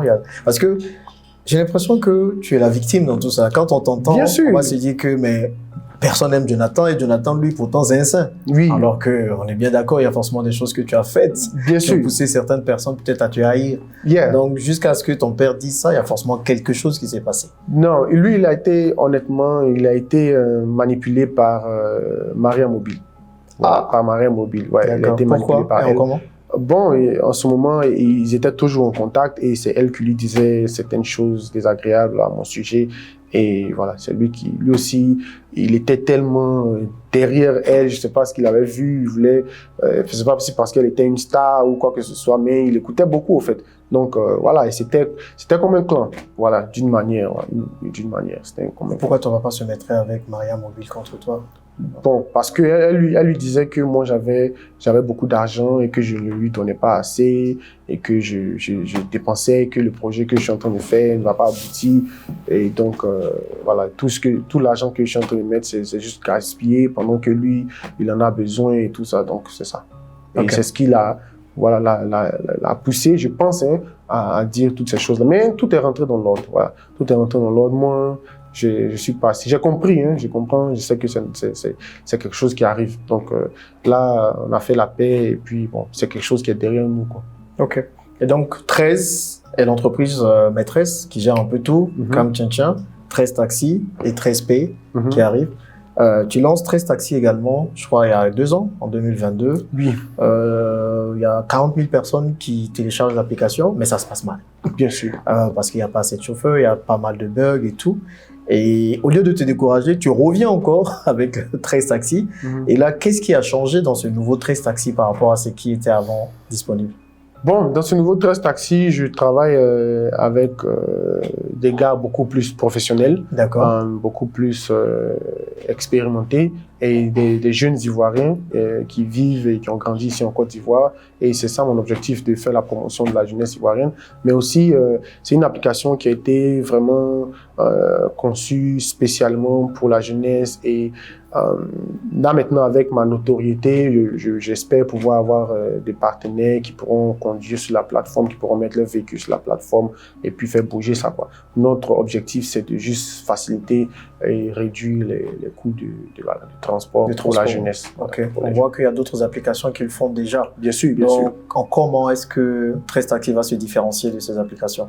Bon, 13 Taxi va se différencier en ce qui concerne les prix et puis tout ce qui accompagnera l'application, c'est-à-dire les bonus et on va rajouter aussi d'autres choses dans l'application. L'application sera aussi coordonnée avec 13P et tout ce qui entoure, quoi. C'est juste une partie d'un écosystème, en fait. D'accord. Voilà. Et en plus de 13P, est-ce qu'il y aura autre chose dans cet écosystème? En plus de 13P, oui, on a plusieurs autres choses. On a notre télévision qu'on est en train de préparer, le plateau télé, là, 13 NTV. À côté de cela, on a notre marque de vêtements qui habille les joueurs. On a voilà, plusieurs différentes choses qui entrent dans cet écosystème-là. Ok. En tout cas, moi, 13P, c'est une application 100% ivoirienne, 100% africaine. Yeah. Donc, c'est la raison pour laquelle je c'est aussi tout le monde, voilà, bien sûr, c'est aussi une collaboration entre 13, la banque UBA et le processeur de paiement Visa pour avoir une carte prépayée, pour faciliter les paiements de tickets, les paiements d'équipements, des maillots et tout ça, à tous les fans de la compétition. Et c'est en même temps une carte de supporter, voilà. Donc, avant même d'avoir la carte, il faut supporter, il faut être derrière une équipe.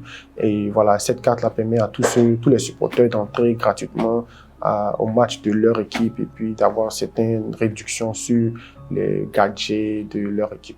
Et quand je parle comme ça avec toi, je vois finalement le côté entrepreneur. Je vois quelqu'un qui travaille, qui réfléchit, qui a une équipe, qui le suit et tout. Bien sûr. Est-ce que tu penses que tu serais arrivé au même niveau si tu n'avais pas cette réputation sulfureuse autour de toi? Cette réputation sulfureuse. Sur les arnaques, sur Maria Mobile, sur tout ça. Parce que c'est pour ça que j'ai dit, quand on discute avec toi, tu es un jeune très intelligent, qui sait ce qu'il veut et qui n'a pas peur d'affronter les obstacles. Mais de l'autre côté, quand on te voit sur la scène publique, on voit un autre Jonathan qui est plutôt fougueux, qui est beaucoup dans l'affrontement. Pourtant, assis comme ça, parler tranquillement, on reçoit beaucoup plus de toi. Bien sûr. Donc, est-ce que tu ne te dis pas à un moment donné, peut-être que c'est cette posture-là qui te convient le plus, la posture de chef d'entreprise, parce que tu l'es au final avec 13, plutôt que la posture du bagarreur tout le temps dans les potins, dans les trucs. Oui, bien sûr. Je me suis dit ça finalement et c'est ce que je vais mettre en place maintenant. Là, je suis en train de déléguer, de céder certaines parties de l'entreprise à des personnes beaucoup plus calmes, beaucoup plus matures et beaucoup plus professionnelles que moi-même.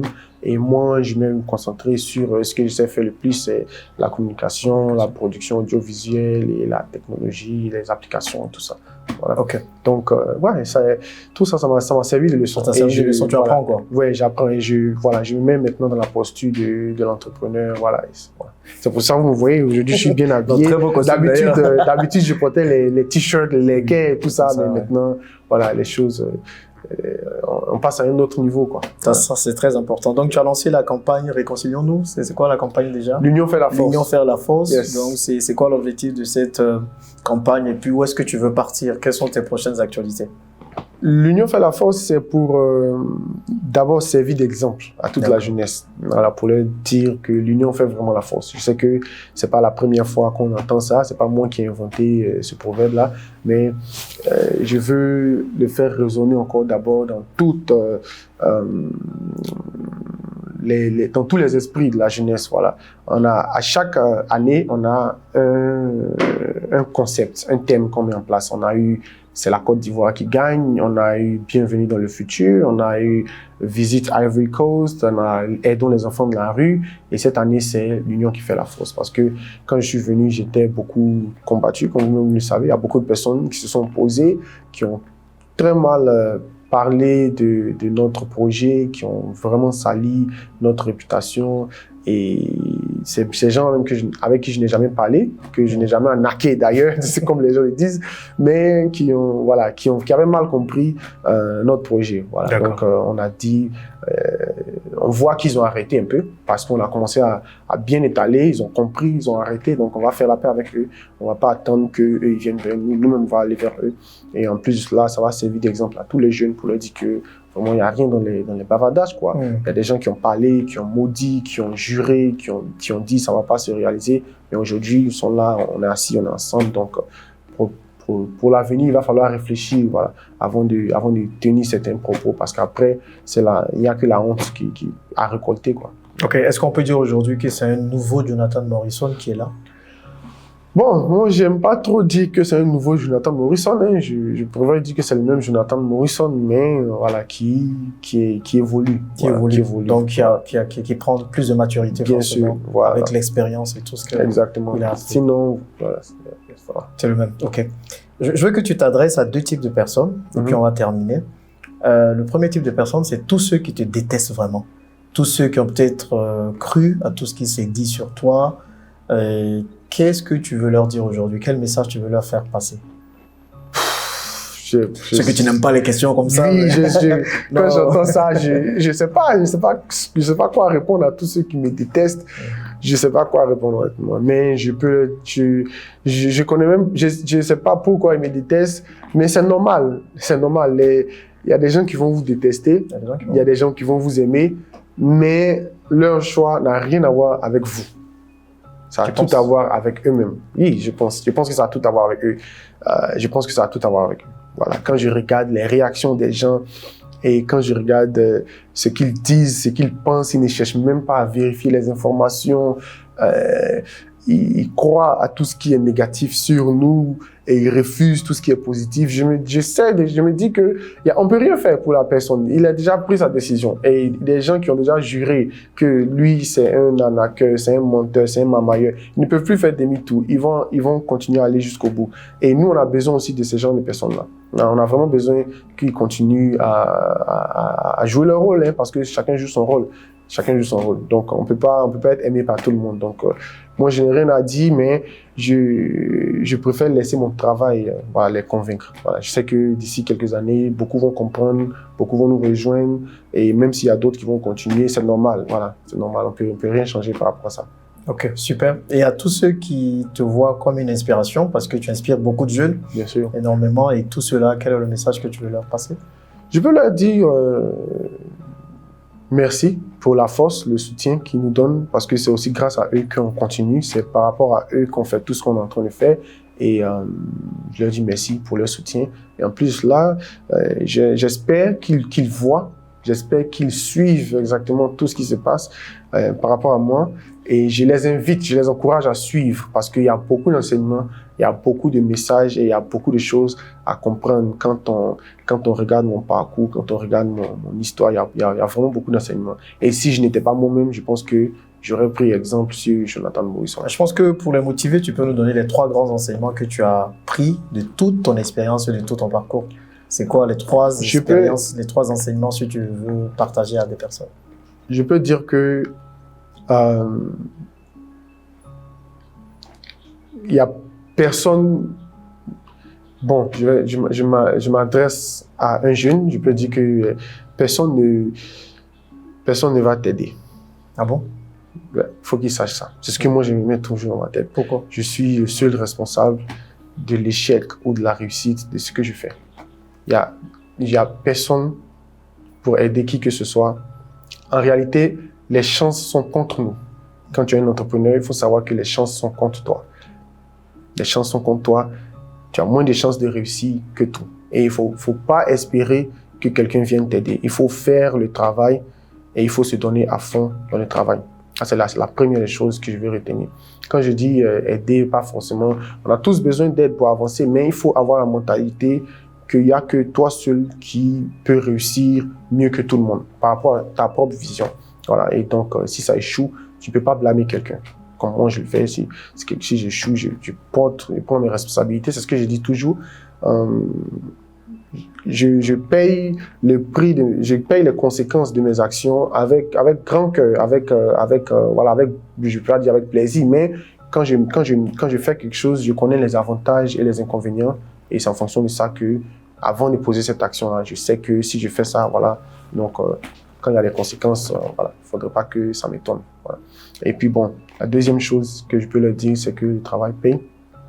Il faut se donner à fond dans le travail. Aujourd'hui, quand on parle de Jonathan Morisson, mes parents sont fiers, moi-même je suis fier, mais il n'y a que le travail qui a pu changer, voilà, les idées de tout le monde, parce que quel que soit tout le bruit, tout l'argent, toute la communication, si le travail n'est pas excellent, voilà, il n'y aura rien, quoi. Et c'est pour ça que je dis toujours, quand j'invite les gens à notre compétition ou bien à nos produits et tout ça, moi je veux que les gens viennent, je veux que les gens participent, je veux que les gens viennent regarder le match parce que c'est de bonne qualité, parce qu'il y a de la valeur, parce que ça leur apporte quelque chose, pas parce que forcément ils veulent soutenir Jonathan Morisson, voilà, parce que je préfère qu'ils viennent parce que c'est de bonne qualité, qu'ils viennent juste pour me soutenir, voilà, comme ça, voilà, même si leur soutien est toujours le bienvenu, mais je préfère faire un travail excellent et puis voilà, être reconnu par rapport à ça. Maintenant, bon, la troisième chose, c'est qu'il ne faut jamais abandonner, il faut toujours rester focus sur son objectif parce que la réussite est au bout de tout ce travail-là. Hein. C'est difficile, ça peut prendre des années comme moi, comme ça. Il y a beaucoup de choses sur lesquelles on travaille, ça nous prend du temps. Le temps ne nous appartient pas. Donc, il faut juste se donner un objectif et être sur la voie de l'objectif, là, c'est tout. Voilà. C'est ce que je pense. Ouais. Très bon conseil, en tout cas. Merci beaucoup. Et la dernière question, est-ce que tu penses que tu en avances sur ton temps au final? Est-ce que tu penses que c'est cette avance-là qui fait que tu es mal compris? Je pense, honnêtement. Ah bon? Oui. Je pense beaucoup. Souvent, je me pose cette question-là. Je pense réellement, même quand je parle, on me traite beaucoup de menteur, d'arnaqueur, parce que j'ai dit beaucoup de choses qui ne sont pas encore réalisées. Mais quand je dis ce n'est pas quelque chose qui va être réalisé en 1 an ou bien en quelques mois, c'est des choses qui prennent du temps. Mais moi, j'en parle déjà et je communique en avance. Et quand les gens ils voient que ce n'est pas encore fait, automatiquement, ils transmettent ça dans le mensonge et tout ça. Pourtant, ça prend du temps. Je vais prendre l'exemple de la boutique de maillots qu'on voulait ouvrir. On a un partenaire, un ami à notre directrice qui a le bâtiment, qui vient de terminer son bâtiment, avec qui on a eu une rencontre. Et moi, je lui ai dit, je suis intéressé par le bâtiment. Je veux faire une boutique de maillots. On va vendre les maillots, on va retaper, on va faire tout ça. Et donc, qu'est-ce que tu en penses et à combien ça va nous coûter? Il nous a dit le prix, ça va nous coûter une telle somme. Et donc, nous, on lui a dit, on est en train de commencer notre compétition. Et donc, avec les entrées de la compétition, on prévoit utiliser les entrées de la compétition pour terminer le magasin. Donc là, maintenant, on peut vous donner une petite avance pour sécuriser. Et puis, pendant qu'on fait la compétition, on va terminer et puis on va payer tout ce qu'il faut après, tout ça. Il n'y a pas de problème. Donc là, le même jour, là, je suis rentré à la maison, j'ai pris l'argent, je suis revenu au même bureau là et on a fait l'avance, on a signé l'accord et tout ça par rapport au bâtiment qu'on va utiliser. Nous, on va retaper et voilà, au fur et à mesure qu'on continue notre compétition, on va aménager le bâtiment, les maillots vont arriver et voilà. Et moi, après avoir signé, bien sûr, l'accord, j'étais tellement content. Et je suis allé m'arrêter devant le bâtiment. Hello, voilà ma nouvelle boutique de maillots. Bientôt, vous allez voir. J'étais tellement content, voilà. Et j'ai fait cette photo-là, j'ai publié. Voilà, tout le monde a dit félicitations, une boutique qui arrive bientôt, patati patata. Et voilà, on a continué dans Tien Tien. Et puis, on a eu toutes ces difficultés-là, donc on n'a pas pu terminer finalement le bâtiment.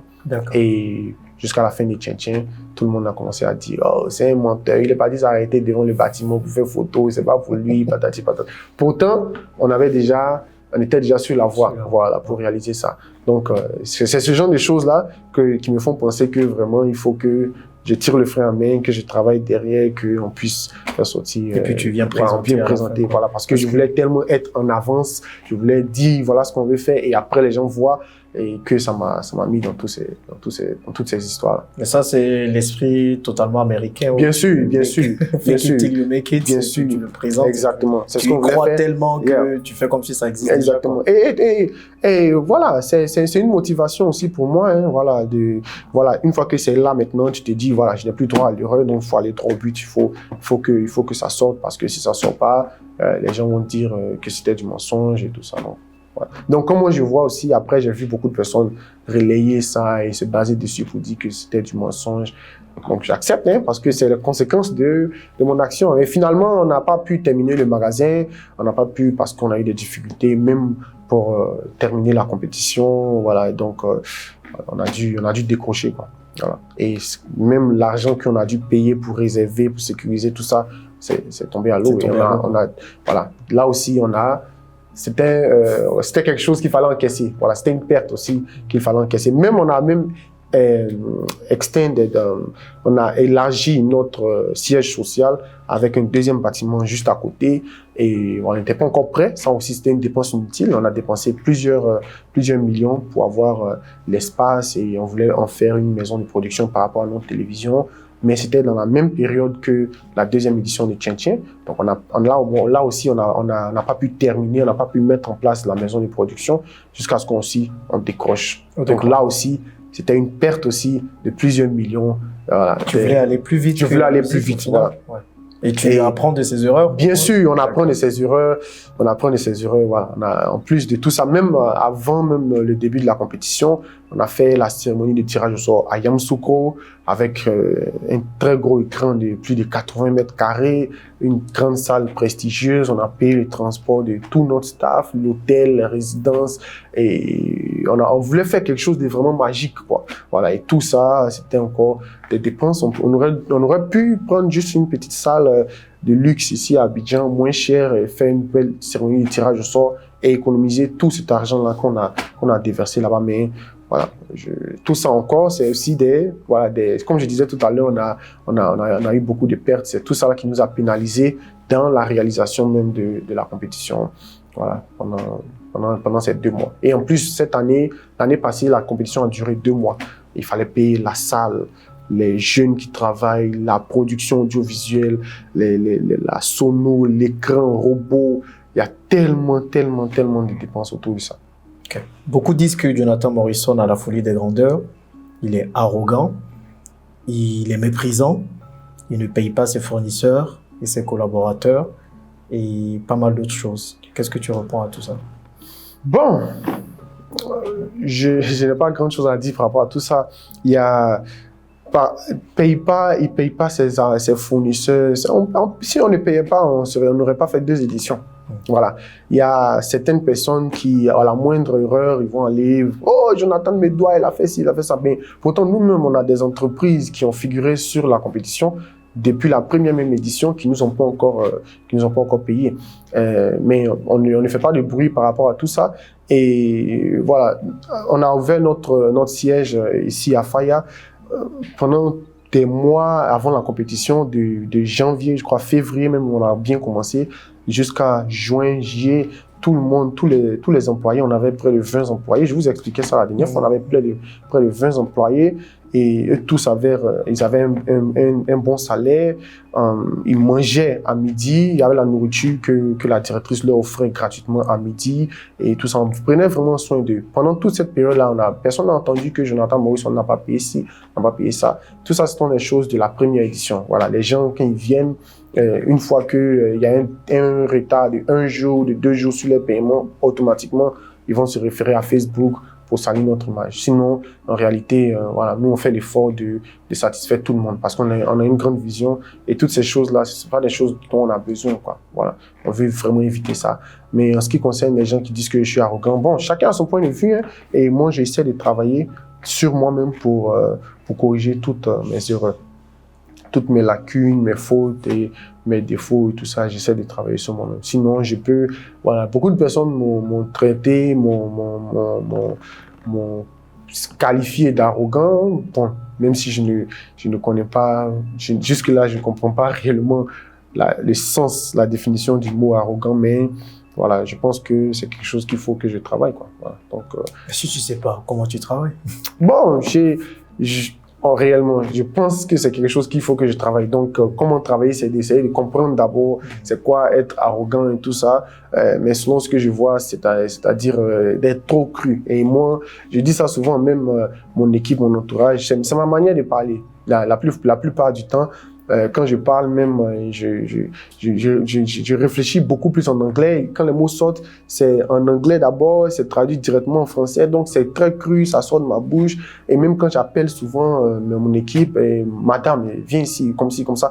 C'est pas parce que je suis arrogant, mais c'est un peu ma manière de parler, en fait. Voilà, c'est ma manière de parler. Sur laquelle tu vas travailler finalement? Sur laquelle je travaille et voilà, je travaille. Pour moi, la meilleure manière de travailler, ça, c'est d'être en retrait au maximum et de laisser les personnes professionnelles. Parce que je me dis que Tien, c'est pas pour moi, c'est pour la jeunesse. Notre compétition, tout ce que j'ai fait, c'est pour la jeunesse. Moi, je pousse là où je peux arriver et quelqu'un d'autre va prendre là où je suis arrivé pour pousser. Lui aussi va laisser, l'autre va prendre pour pousser. Et c'est comme ça que je vois la chose. Voilà. Donc, je veux vraiment protéger ce projet-là et je veux qu'il réussisse parce que pour moi, la vraie création, elle quitte son créateur après et elle évolue au point même que lui-même ne peut même plus maîtriser ça. Quand c'est naturel, quand c'est réel. Ceux qui ont créé le football, dans les années, combien, je pense qu'ils ne peuvent même pas gérer la FIFA aujourd'hui parce que le sport là a vraiment évolué. Donc, c'est ce que je veux faire et moi, je suis prêt à ça. J'essaie d'apprendre mes limites et quand je vois que voilà, le projet, la compétition n'a plus besoin de moi parce que je couvre vraiment la compétition. Il faut que je laisse la place à tous ces jeunes-là qui participent, à tous ces joueurs-là d'être vus. Il ne faudrait pas que à chaque fois qu'on parle de Tchétchène, on parle de Jonathan Morrison. Il ne faudrait pas qu'à chaque fois qu'on parle de notre compétition, comme Côte d'Ivoire, on parle de Jonathan Morrison. Il faut que je laisse la place. Donc, c'est ce que j'essaie de faire maintenant. D'accord. Est-ce que tu penses du coup avoir réussi dans ta vie personnelle? Je pense que j'ai vraiment réussi. Je suis très content. Je pense que j'ai vraiment réussi. Même si jusqu'à présent, on a toujours des difficultés. Et les difficultés, ça ne s'arrête pas, ça continue. Donc, mais je suis très content de mon parcours jusque-là.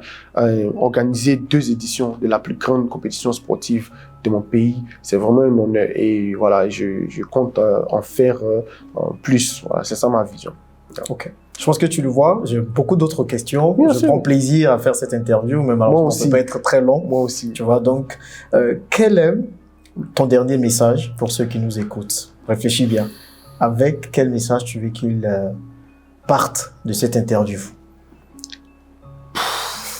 Les gens qui sont que tu détestes, mais ce sont les questions les plus importantes. Yes, ça c'est des questions que je ne sais même pas comment répondre à cette question, mais je veux juste qu'ils retiennent que je suis là, comme je dis toujours, je suis là, et je suis prêt, moi je me suis donné une mission et je vais jusqu'au bout, quoi. Voilà, c'est tout.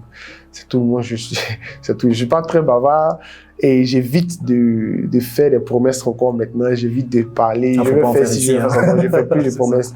Donc, j'apprends de mes erreurs au fur et à mesure. C'est peut-être pas la dernière fois que je commets des erreurs, je vais commettre encore, et ce qui est normal. Donc, voilà, mon objectif, c'est de toujours les réparer à temps. Voilà, et puis, il faut que les jeunes sachent que moi, je suis motivé par la passion. Tout ce que je fais, c'est avec passion. Ce n'est pas par rapport à l'argent.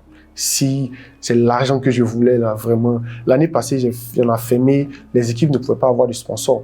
On a même des sponsors qui sont venus, qui n'ont pas pu être, des entreprises qui sont venues, qui voulaient être sponsors, mais qui n'ont pas pu être sponsors parce qu'on n'a pas donné l'accès à tout le monde. C'est pas notre objectif, l'argent d'abord. Comme j'ai dit, moi, je vois l'argent comme un outil de travail. On prend ce dont on a besoin, on met dans la voiture, c'est comme le carburant, on met le carburant dans la voiture pour avancer.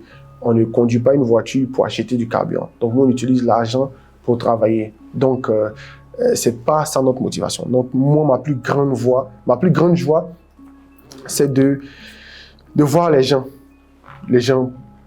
sourire au tchin-tchin, les jeunes danser. C'est ça ma plus grande joie. Même la directrice, souvent, il y a des jours où même elle va dans la voiture, elle pleure. Pendant la compétition, pendant les tchin-tchin, elle est tellement stressée avec toutes ces difficultés, tous ces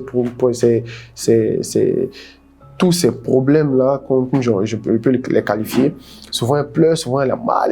Je lui dis non, t'inquiète pas. Et un jour même, il y a eu cet exemple-là où je lui ai dit, regarde, c'était, je pense, Divo qui était qualifié pour la finale et je l'ai appelé, j'ai dit, regarde tous les jeunes qui sont en train de sauter, tous les jeunes qui sont contents dans le palais des sports, la musique, il y a d'autres qui enlèvent leur habit, courent. J'ai dit, voilà notre argent qui est là.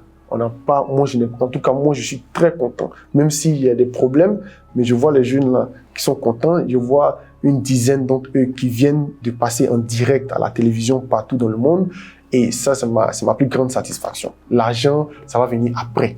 Il ne faut pas s'occuper de l'argent pour l'instant. Et c'est ce que je veux que les jeunes retiennent de moi. Quand je fais des choses, quand je fixe des prix, je fixe des cagnottes, je fais ci, je fais ça, c'est parce que je veux valoriser ce qu'on est en train de faire. Voilà, c'est parce que je veux donner l'opportunité à ces gens-là d'être connus mondialement. Sinon, je n'ai pas l'intention de me faire voir, de me faire connaître ou bien de venir gagner de l'argent sur le dos de la jeunesse ivoirienne. Voilà. Même la première édition des Tchin-Tchin, les équipes se sont inscrites à 100 000 francs. Le vainqueur a eu ses 40 millions. Si on veut vraiment bouffer l'argent, on ne va pas donner une cagnotte de 40 millions. Et quand les joueurs viennent au match, ils finissent de jouer, on a une équipe qui vient ramasser tous les maillots, qui va laver tous les maillots.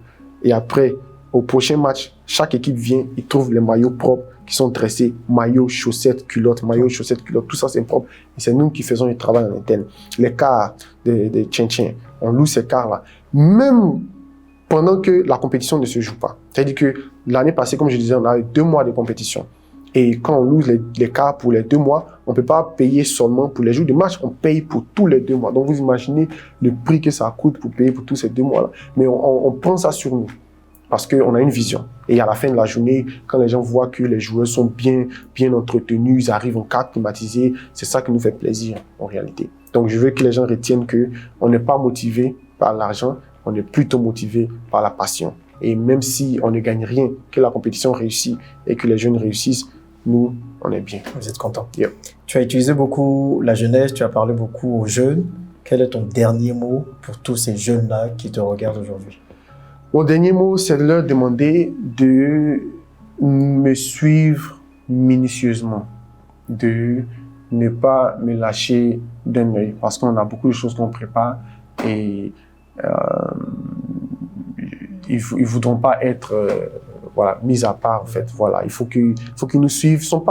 Ils sont pas obligés de montrer un intérêt et tout ça, mais il faut qu'ils soient juste d'actualité. C'est tout ce que je peux leur dire. Et au fur et à mesure, avec mes actions, avec tout ce que je fais, ils pourront comprendre et puis on va aller de l'avant. Voilà. C'est juste, je suis là. Moi, je m'occupe seulement de ceux qui me suivent, ceux qui m'aiment et ceux qui croient en notre vision.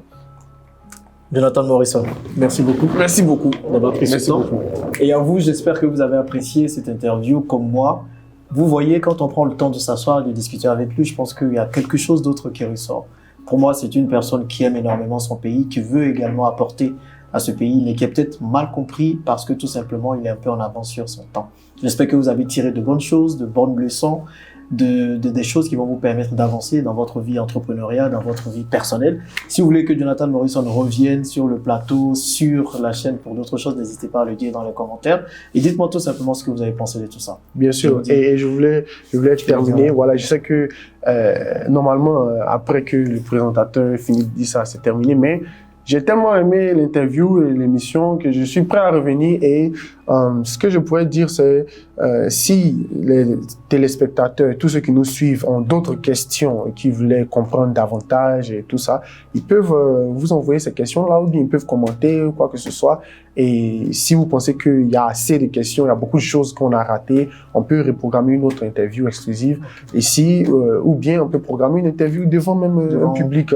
Voilà, c'est quelque chose. Moi, je veux vraiment me rapprocher d'eux et parler davantage à échanger avec eux. Donc, ça, c'est une très bonne plateforme. Vous avez compris, il veut qu'on bisse. Yeah, donc, si vous voulez qu'on bisse, posez toutes les questions que vous voulez dans les commentaires. Peut-être vous avez des questions qui sont restées sans réponse. C'est le moment de le faire. Et puis, en live même, on pourra faire une autre émission. Comme ça, tu auras le temps de t'exprimer et de répondre aux questions de tout le monde. Exactement. En fonction de ce qu'il... Même si je viens de me rappeler, même qu'on a raté certains sujets, mais c'est pas grave. Je pense que... Quoi comme sujet? Bon, on a raté le côté de l'union qui fait la force par rapport aux équipes. Je voulais un peu expliquer ça très rapidement, si ça vous dérange pas. En fait, et ça même, je prépare une tournée. C'est tout à l'heure quand on a parlé d'interviews que je me suis rappelé. Je prépare une tournée par rapport à ça. Et en fait, une équipe de football, mais une équipe de sport, elle n'attend pas la cagnotte pour rentabiliser. Une équipe rentabilise avant, pendant et après la compétition. Exactement. Et c'est l'erreur que plusieurs équipes de sport ici en Afrique, et même partout, font. Même, ça s'est répété aussi dans les petits poteaux avec les Tchintchins.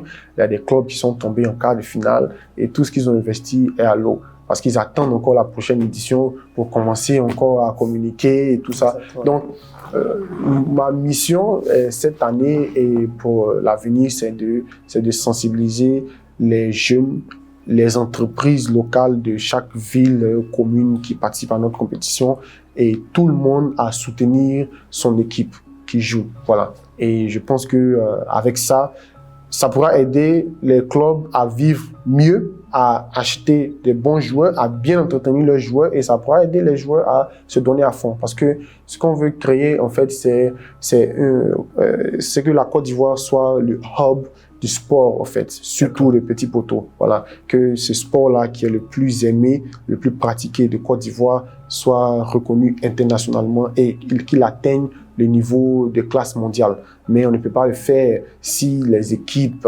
ne sont pas professionnelles, on ne peut pas le faire si les équipes ne sont pas soutenues par leur public. Donc, je pense qu'on pourra en parler de ça plus tard à notre prochaine interview, si ça aura lieu bien, vraiment.